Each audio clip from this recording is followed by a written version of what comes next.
People of God, one thing that I love about our culture is the fact that we learn from an early age how to honor and respect those that come before us. We thank God for them this morning because they were the ones that raised us, nurtured us, and taught us so many lessons that will last us for a lifetime.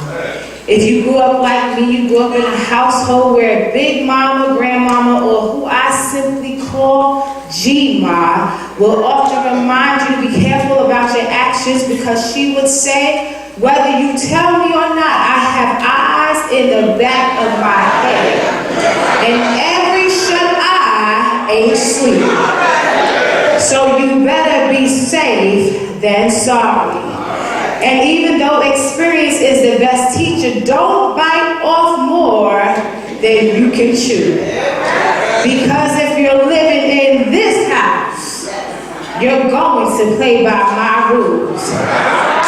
And then my mama will jump in our conversation and try to teach me another lesson and say, well, I brought you in this world. Somebody's mama said the same thing. And I can surely take you out. And if your family was anything like mine, they taught us if all else fails, that a hard head makes us soft. And she didn't stop there, but one more important lesson that always stood out to me was when G-Ma would say, now Stephanie Joy, what you do in the dark will always come to light. This morning, we as millennials and the youth following our steps honor and thank God for those who are a part of the silent generation. We thank God for the baby boomers. We thank God for Generation X, which all came before us, who taught us there will be times in life when things don't happen when we want it or how we want it, where we want it, but yet we still have to let our light shine in spite of how we feel. Despite living in a world where they attempt to dim our light, they taught us to push through and continue to let our light shine. They encouraged us that there will be times when we will experience impatience, when our expectation for instant gratification is not met, but we still have to let our light shine. As young people, we realize that faith without works is dead, so we work hard, yet humbly to glorify God through our good deeds, but sometimes discouragement steps in when we don't see the fruit of our labor, but yet we still have to let our light shine. And this morning we see the same message being proclaimed in our text. The Bible says, let your light so shine. We can stop right there. See, the primary function of light is not to be seen, but to let things be seen as they are. The primary function of light is not to be seen, but to let things be seen as they are. So every time we see another black and brown body lose their life due to police brutality and the guilty continue to walk away free time and time again, we have to shine the light and let things be seen as they are. My brothers and sisters, in my opinion, this may not be your opinion, but in my opinion, when we continue to see a white supremacist in the White House who continues to expose himself on a daily basis or falls asleep in response to former President Obama's speech this week, we have to shine the light and let things be seen as they are. And even today, as I stand as a proud black woman, and anytime we witness women being dismissed, discarded, disrespected, objectified, assaulted, whether physically or figuratively, we have to shine the light and let things be seen as they are. Whether you have to cry your way through the last set at the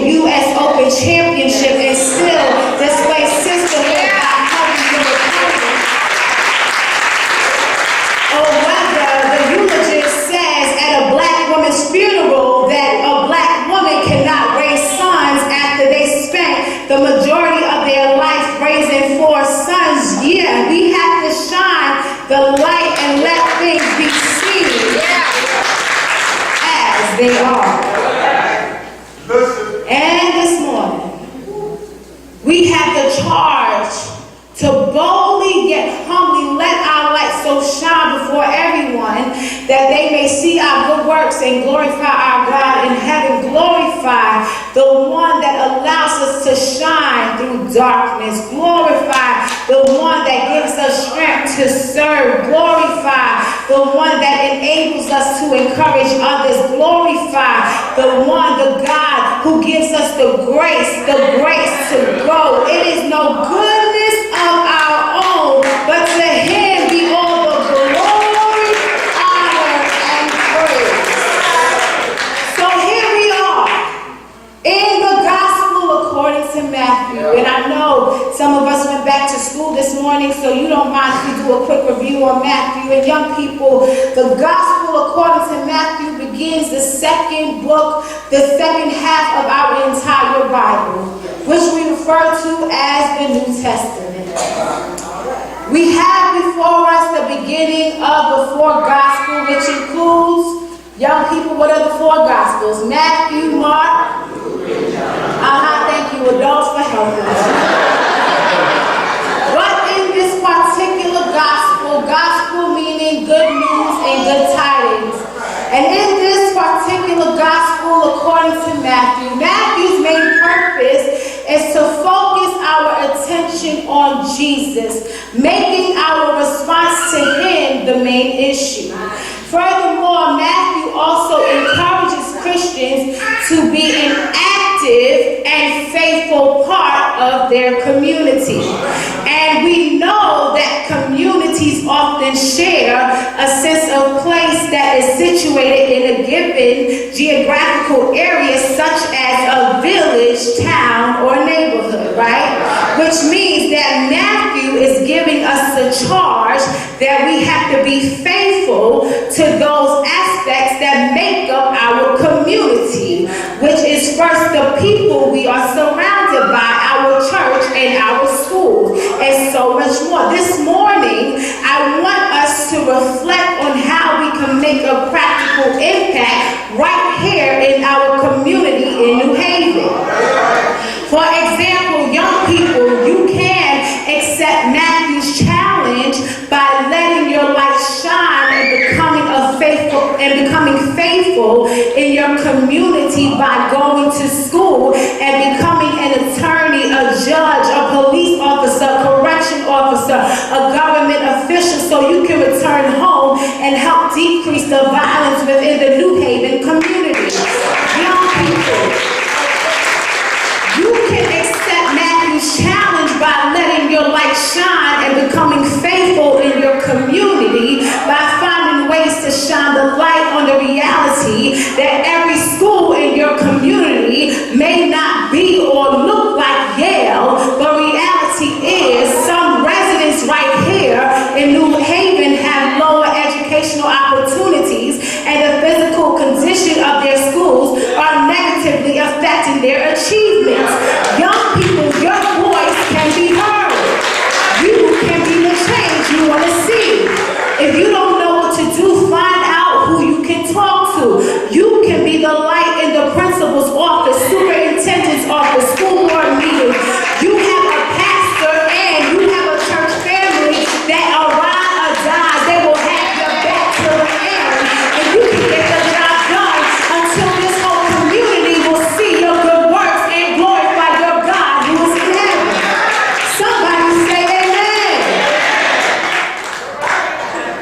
And our text is coming from Matthew, the 5th chapter.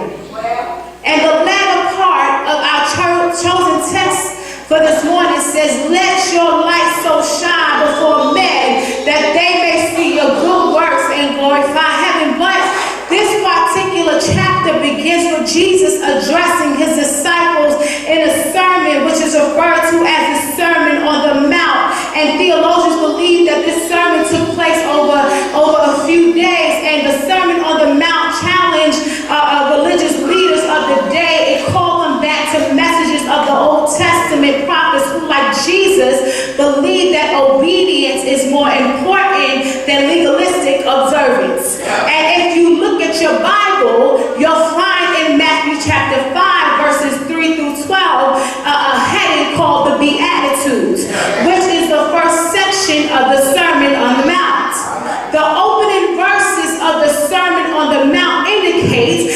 this message deals with the inner state of the mind and heart of the Christian disciple. It depicts the outward manifestations of character. Somebody say character.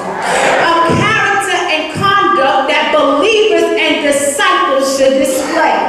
One thing I tell young people all the time is that once your mindset changes, your attitude will change. Once your attitude will change, then your behavior will change. Once your behavior changes, then your character will completely change. People of God, after serving God for some time, your character ought to change. Your disposition, your personality, your temper, your mentality should change. When you go around people, they should be attracted to your life, not running away from you to keep their life. Pastor, the older I get, the more I'm willing to take good character over a good gift any day. Too many times we overlook and excuse people with horrible characters because they have a good gift or do good works. But you can't let your light shine if your character is causing your light to dim. So by the time we get to the 13th verse, it states that the basic character of the Christian life is as salt and life, which leads me to my first point. My first point is, y'all know I'm AME in the Baptist church, excuse me. I got 3 points and I'm going to sit down. My first point is, just sprinkle some salt on it. Just sprinkle your salt, sprinkle your salt. The Bible says, you are the salt of the earth. Stop. Young people, you are the salt of the earth. You are the salt of the earth. The salt of the earth. I love my generation and I love young people. I know I'm a little older. I'm 29, but I love being a young adult and I think I'm still young and I gave honor to whom honor is due. So I need to help just dismantle some of the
city that is set on a hill cannot be hidden. Somebody say hidden.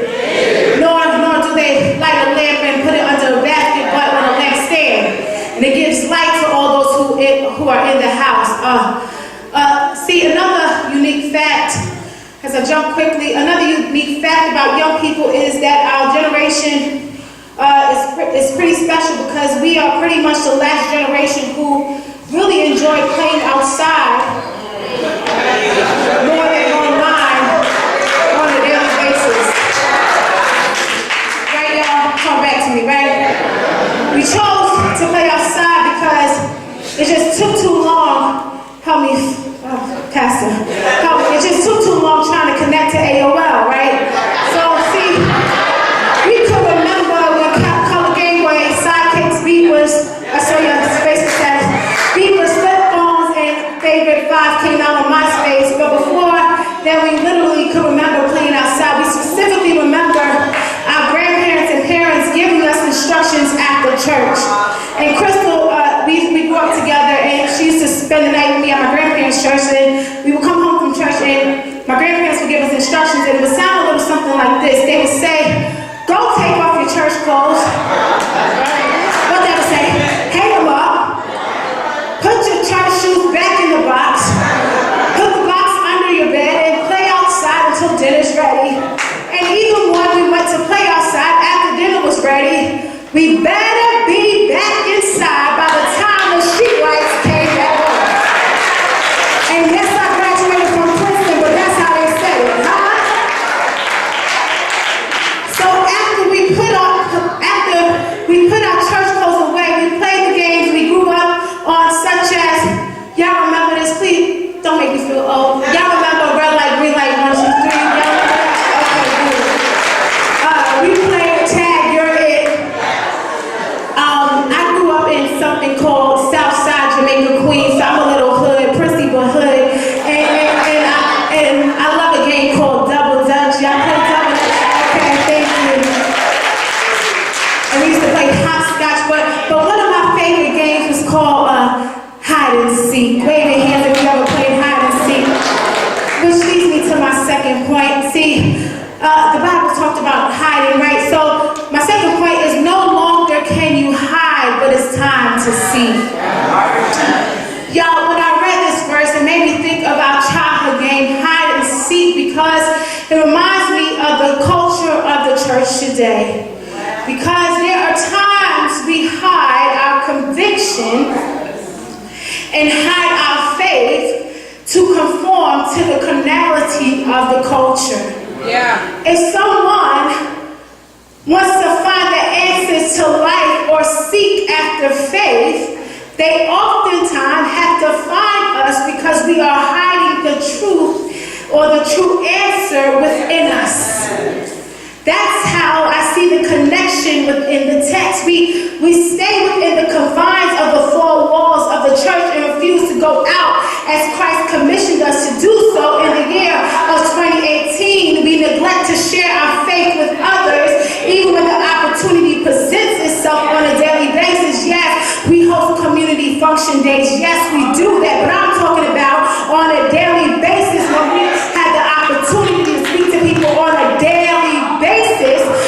We neglect to share the opportunity of Christ with others because we don't want to be labeled or be that person outside of the crowd. We don't want to be that person, that person in school. We don't want to be that person. But this morning I came to challenge some folk in this place that no longer can we hide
so shine before men that they may see your good works and glorify God. My third and last point is, as I'm about to go to my seat, is keep your light lit.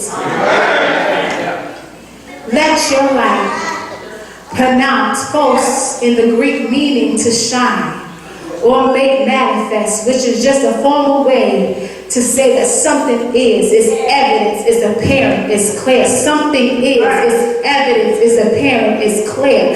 People of God, you have no other choice but to be bold, because you serve as the essential light that the world cannot live without.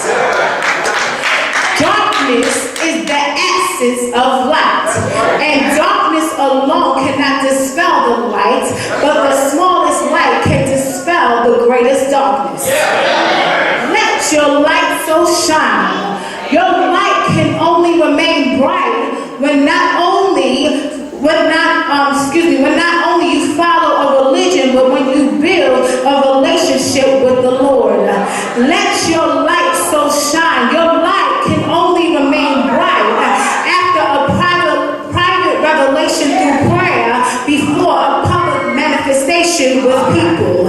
And once that is all settled, overall, we must aim for God to get the glory in the things that we do. And this morning, I just came to remind every young person that you have to remain lit, because you are the salt of the earth. You are good enough. You are much too good to be thrown out and trampled on underfoot by man. I came to remind you that you are the light of the world. No longer can you hide, but indeed it's time to seek. It's time for your light to go on the light stand and give light to all who are in the house. Let your light so shine before men that they may see your good works. And I just came to encourage somebody in this place that this is the season that if your lights are gone,